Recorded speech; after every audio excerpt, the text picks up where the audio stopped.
बिस्मिल्लाहिर्रहमानिर्रहीम। शुरू अल्लाह के नाम से जो बड़ा मेहरबान और रहम करने वाला है।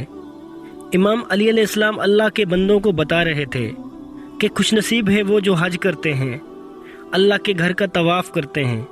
इतने में आपने फरमाया, ए लोगों, हज के महीने में अपने मरहूमीन को ना भूलना, क्योंकि जब हज का महीना आता है तो मरे हुए लोग कब्र से चीखते हैं कि ए अल्लाह, काश हमें इतना मौका मिल जाए कि हम तेरे घर की ज़ियारत कर सकें, हम हज कर सकें। तो किसी ने पूछा, या अली, अगर हम चाहें कि हमारे मरहूमीन को मरने के बाद हज का सवाब पहुँचे तो इसके लिए हम क्या करें?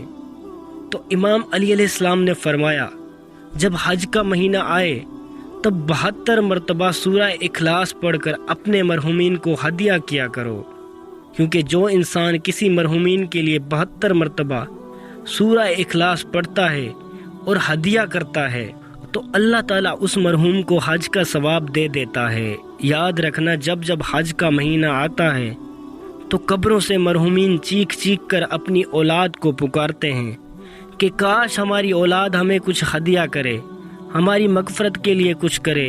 ये शख्स अपने मरहूमीन को दुआओं में कभी मत भूलना, क्योंकि जब भी कोई औलाद अपने मरे हुए वालिदैन के लिए दुआ करते हैं तो अल्लाह ताला वो दुआ फ़ौरन कबूल कर लेता है और यूं कब्र से भी वालिदैन उस औलाद के लिए दुआ करने लगते हैं। तो यूं इस तरह अल्लाह ताला के हुक्म से उस औलाद की सारी परेशानियां और मुसीबतें दूर हो जाती हैं और सारी दुआओं को अल्लाह पाक कबूल कर लेता है।